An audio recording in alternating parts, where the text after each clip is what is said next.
नमस्कार दोस्तों, आपका स्वागत है हमारे YouTube channel teaching exam overload पे। साथियों, आज सीटेट में साइंस के अंतर्गत हम लोग एनसीईआरटी क्लास 6 के चैप्टर नंबर 10 को पढ़ेंगे, जिसका नाम है गतियों दूरियों का मापन। क्या है? गतियों दूरियों का मापन। तो गतियों दूरियों का जो मापन है बहुत ही इंपॉर्टेंट पॉइंट है। यहाँ से सीटेट में कई बार 1 से 2 नंबर के प्रश्न पूछे जाते हैं, तो आप लोग सेशन को ध्यान से देखिएगा। तो आज के सेशन को स्टार्ट करने के पहले एक छोटी सी रिक्वेस्ट है, हमारे चैनल को लाइक कीजिए, सब्सक्राइब कीजिए, ज़्यादा से ज़्यादा शेयर कीजिए। चलिए फिर हम लोग सेशन को स्टार्ट करते हैं। सबसे पहला पॉइंट है यातायात साधन क्या होता है। तो यातायात को सरल भाषा में परिवहन कहा जाता है, और परिवहन का अर्थ होता है एक स्थान से दूसरे स्थान तक यात्रा करना। जिन साधनों के द्वारा यातायात की जाती है उन्हें हम लोग यातायात के साधन कहते हैं। उदाहरण के लिए रेलगाड़ी हो गई, हवाई जहाज हो गया, पानी जहाज हो गया, बस हो गया, मोटरसाइकिल हो गई आदि। आज यातायात बेहद सुगम में त्वरित हो चुके हैं। एक स्थान से दूसरे स्थान तक आवागमन के लिए बेहद तेज गति की यात्राएं उपलब्ध हैं।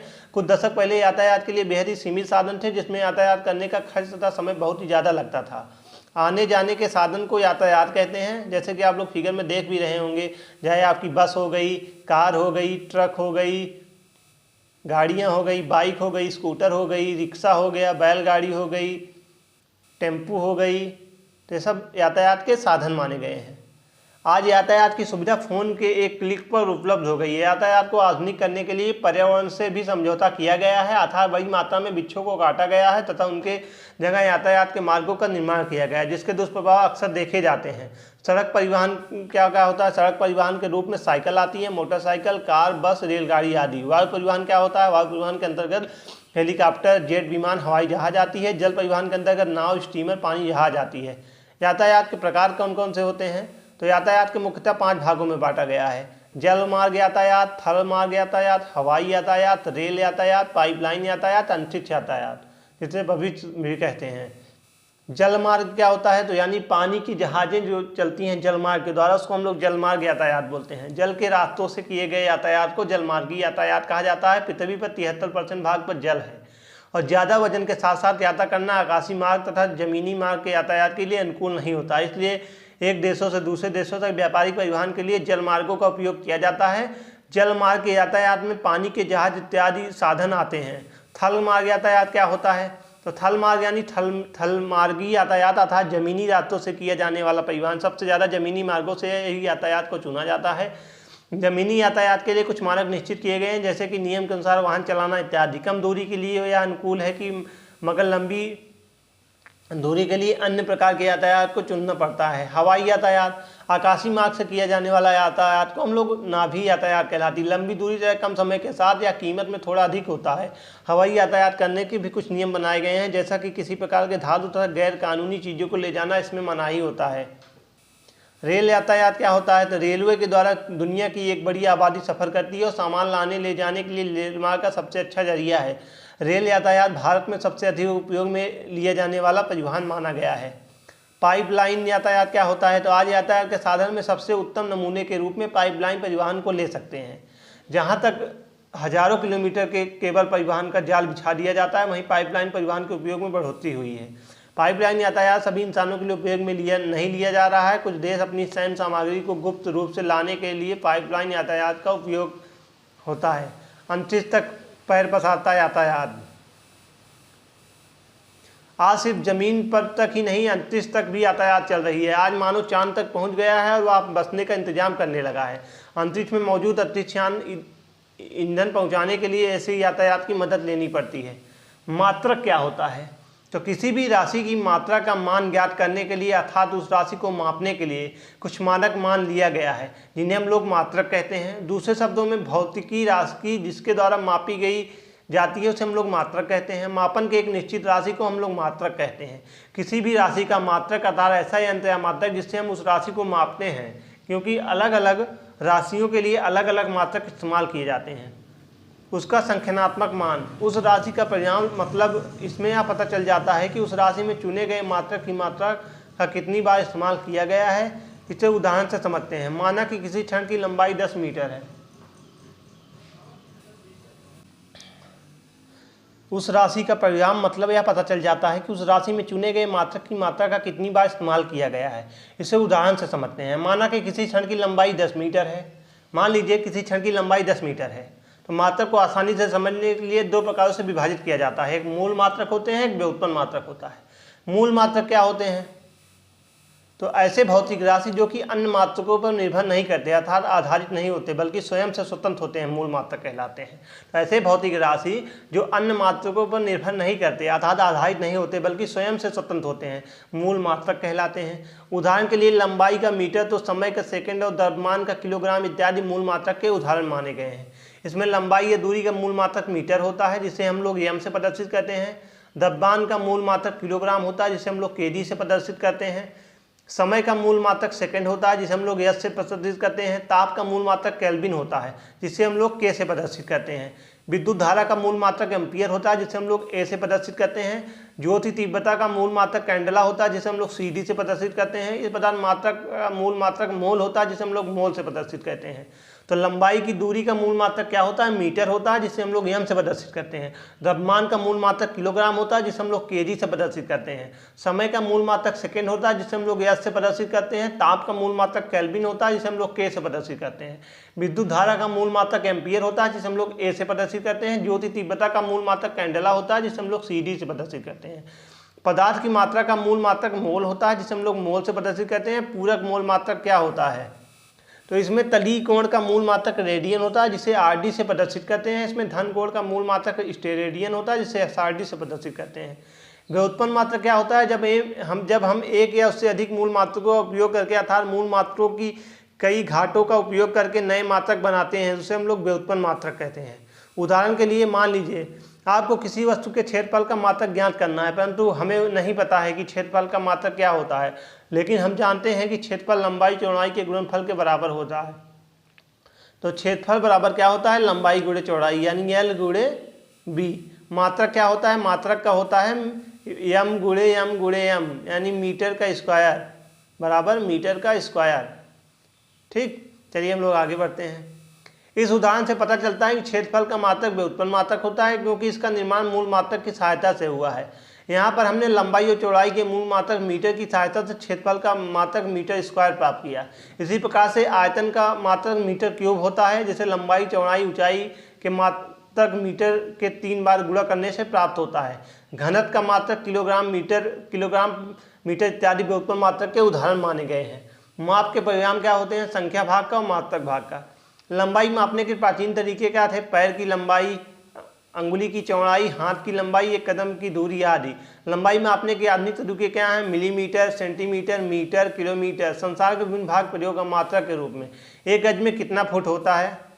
एक गज में 3 फुट होता है। या पेपर में कई बार प्रश्न बन चुका है तो आप लोग ध्यान से देखिएगा। एक गज में कितना फुट होता है? एक गज में 3 फुट होता है। एक गज में कितना इंच होता है? एक गज में 36 इंच होता है। अगला पॉइंट बनता है एक गज में कितना मीटर होता है? एक गज में 0.91 मीटर होता है। कितना होता है? 0.091 मीटर होता है। एक गज में कितना मीटर होता है? तो एक गज में 0.91 मीटर होता है। एक बीघा में कितने गज होते हैं? तो एक बीघा में 965 गज होता है। अलग अलग राज्य में यह मापन अलग अलग माना गया है। फुट क्या होता है? तो फीट और फुट एक लंबाई की इकाई होती है जिसे शाही और अमेरिकी प्रथागत प्रणालियों द्वारा मान्यता प्राप्त किया गया। साल 1959 में दोनों इकाइयों को अंतर्राष्ट्रीय समझौते द्वारा 0.3048 मीटर के बराबर माना गया है। फीट व फुट का बहुवचन होता है। एक फुट में 12 इंच और एक गज में 3 फीट होते हैं। तो एक गज में 3 फीट और एक फुट में 12 इंच होता है। एक फुट में 12 इंच जिसे 30.48 सेंटीमीटर और 0.0048 मीटर होता है। वर्ग फीट क्या होता है? तो एक वर्ग फीट और कुछ नहीं बल्कि 1 फुट गुणे 1 फुट होता है। एक वर्ग होता है जिसकी चारों दीवारें 1 फुट की होती हैं, उसका क्षेत्रफल 1 वर्ग फीट होता है। हम इसे इस प्रकार भी समझ सकते हैं, साइड स्क्वायर बराबर 1 फुट स्क्वायर बराबर 1 स्क्वायर फुट। फीट को हम फुट के नाम से भी जानते हैं। एक फीट का अर्थ 30.48 सेंटीमीटर होता है और एक वर्ग फीट का अर्थ 929.034 सेंटीमीटर स्क्वायर होता है। 1790 में फ्रांसीसियों ने मापन की एक मानक प्रणाली की रचना की जिसे मीटर पद्धति कहते हैं। एसआई मात्रक क्या होता है? तो अंतर्राष्ट्रीय मात्रक प्रणाली जो संसार के वैज्ञानिकों ने मापन के मानकों मात्रकों के एक सेट को स्वीकार कर लिया है। सेंटीमीटर बराबर होता है प्रत्येक मीटर को 100 बराबर भागों में विभाजित किया जाए जिसे सेंटीमीटर कहते हैं। मिलीमीटर 1 सेंटीमीटर के 10 बराबर भाग होते हैं जिसे मिलीमीटर कहते हैं। 1 मीटर बराबर 100 सेंटीमीटर, 1 सेंटीमीटर बराबर 10 मिलीमीटर। किलोमीटर लंबी दूरियों के मापन के लिए बड़े मात्रक का प्रयोग करते हैं। 1 किलोमीटर बराबर 1000 मीटर। वक्र रेखा क्या होती है? तो विभिन्न प्रकार की आकृतियों को मापने के लिए धागे का प्रयोग करते हैं। फिर धागे से मापक से मापना चाहिए, जैसे वृत्त को मापना। गति, समय के साथ किसी वस्तु की स्थिति में परिवर्तन को गति कहते हैं। तो समय के साथ किसी वस्तु की स्थिति में परिवर्तन को हम लोग गति कहते हैं। वर्तुल गति क्या होती है? सबसे इंपॉर्टेंट है, या इसको आप लोग ध्यान से दिखेगा, क्योंकि गति से 1-2 नंबर के प्रश्न हर बार आपको देखेंगे पेपर में। तो जब कोई वस्तु किसी वृत्ताकार मार्ग पर गति करती है तो इस वस्तु को वर्तुल गति कहते हैं। जैसे घड़ी की सुई हो गई, पंखे की पंखुड़ियाँ आदि हो गई। तो वर्तुल गति क्या होती है? जब कोई वस्तु किसी वृत्ताकार मार्ग पर गति करती है तो इसे वस्तु की वर्तुल गति कहा जाता है। जैसे घड़ी की सुई, पंखों की पंखुड़ियाँ, जैसे फिगर में आपको दिखाया गया है। आवर्ती गति क्या होती है? जब कोई वस्तु एक निश्चित पथ पर गतिमान होती है तथा t एक निश्चित समय अंतराल के बाद बार बार अपनी पूर्व गति को दोहराती है, तो इस प्रकार की गति को हम लोग आवर्ती गति कहते हैं। तो जब कोई वस्तु एक निश्चित पथ पर गतिमान हो तथा t एक निश्चित समय अंतराल के बाद बार बार अपनी पूर्व गति को दोहराती है, तो इस प्रकार की गति को आवर्ती गति कहते हैं। पृथ्वी के सूर्य के चारों ओर परिक्रमा करने में 365.5 दिन का समय लगता है तथा इतने समय के अंतराल के बाद अपनी पूर्व गति को दोहराती है, अतः 365 दिन का उसका आवर्तकाल है। घड़ी की सुइयों की गति व घड़ी के पेंडुलम की गति भी आवर्ती गति का उदाहरण माना गया है। झूले में झूलना और अणुओं में परमाणु का कंपन भी आवर्ती गति है। हृदय की धड़कन भी आवर्ती गति मानी गई है। तो सूर्य के जो पृथ्वी की गति होती है ना, इसको भी हम लोग आवर्ती गति के रूप में इसका उदाहरण है। अब घूर्णन गति क्या होती है? जब कोई वस्तु अपने अक्ष पर गति करती है तो उसे घूर्णन गति कहते हैं। तो कोई वस्तु अपने अक्ष पर गति करती है तो उसको हम लोग घूर्णन गति कहते हैं।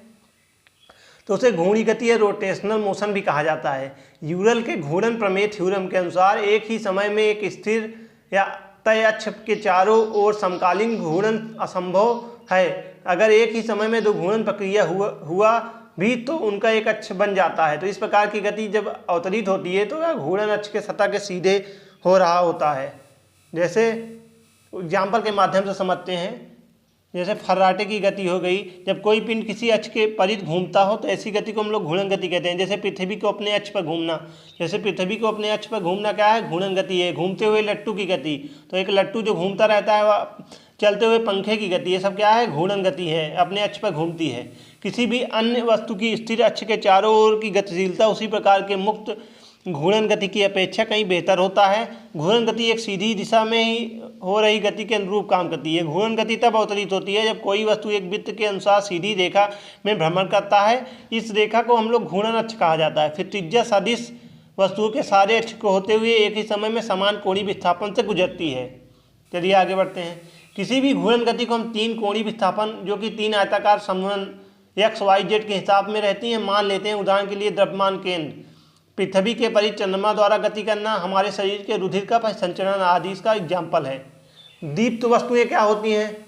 तो दीप्त वस्तुएं जो वस्तुएं स्वयं प्रकाश उत्सर्जित करती हैं उन्हें दीप्त वस्तुएं कहते हैं। जैसे सूर्य, तारे, जुगनू, विद्युत बल्ब आदि।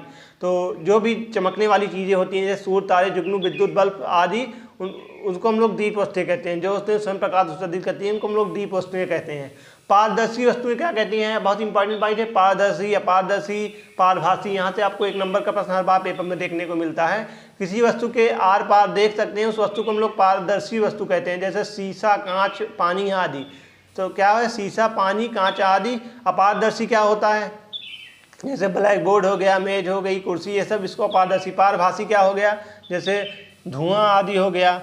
आगे अपारदर्शी कहते हैं किस वस्तु को आर पार नहीं देख सकते उस वस्तु को हम लोग अपारदर्शी कहते हैं। जैसे दीवार, लकड़ी, पुस्तक आदि। इसके एग्जाम्पल है ईंट हो गया, लकड़ी हो गई, किताब हो गई। पारभासी क्या होता है? जिन वस्तुओं के आर पार देख सकते हो परंतु बहुत स्पष्ट नहीं, ऐसी वस्तुओं को हम लोग पारभासी वस्तुएं कहते हैं। जैसे धुआं, कोहरा, तेल लगा कागज आदि। छाया वस्तु क्या होती है? हम जानते हैं कि प्रकाश सरल रेखा में गमन करता है। जब कोई अपारदर्शी वस्तु इसे रोकती है इस वस्तु को छाया बनती है। जैसे कमरे की दीवार हो गई, इमारतें, सतह जो छाया की तरह कार्य करते हों। जैसे कि यह देखिए, या जो रखा हुआ है इसकी छाया प्रति बन रही है ना जमीन पे, इसी को हम लोग क्या बोलते हैं? छाया वस्तु बोलते हैं। हम सूर्य को सीधे कदापि नहीं देखना चाहिए, हमारी आंखों के लिए अत्यंत हानिकारक हो सकता है। प्रकाश क्या होता है? हम प्रकाश के बिना वस्तुएं नहीं देख सकते। प्रकाश वस्तुओं को देखने में सहायता करता है। जैसे बल्ब हो गया, सूर्य की रोशनी हो गई। दर्पण क्या होता है?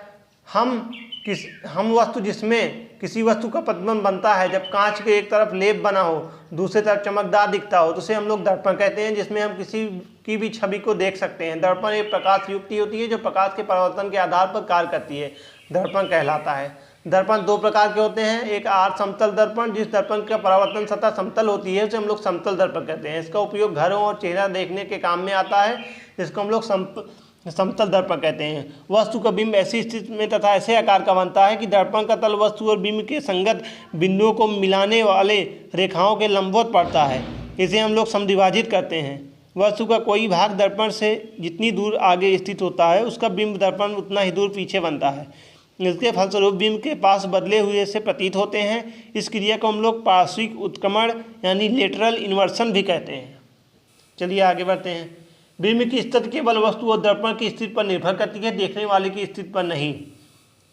समतल दर्पण से बनने वाले बिंब आभासी व वर्चुअल होते हैं, क्योंकि परावर्तित किरणें किसी एक बिंदु पर मिलती नहीं है, बिंब से अपसित यानी डाइवर्ज होती हुई प्रतीत होती है। इसलिए किरणें किसी पर्दे पर वस्तु के वास्तविक बिंब का निर्माण नहीं कर सकती हैं। गोलीय दर्पण क्या होता है? गोलीय दर्पण कांच के खोखले गोले का भाग होता है जिसकी एक सतह पर पॉलिश की जाती है। गोलीय दर्पण दो प्रकार के होते हैं, अवतल दर्पण, उत्तल दर्पण। उत्तल दर्पण क्या होता है? किसी गोलीय दर्पण में परावर्तक सतह बाहर की ओर से उभरा हुआ रहता है, तो इस प्रकार के दर्पण को हम लोग उत्तल दर्पण कहते हैं। यानी इस गोलीय दर्पण में परावर्तक सतह बाहर की ओर उभरा हुआ होता है और इस प्रकार के दर्पण को उत्तल दर्पण कहते हैं।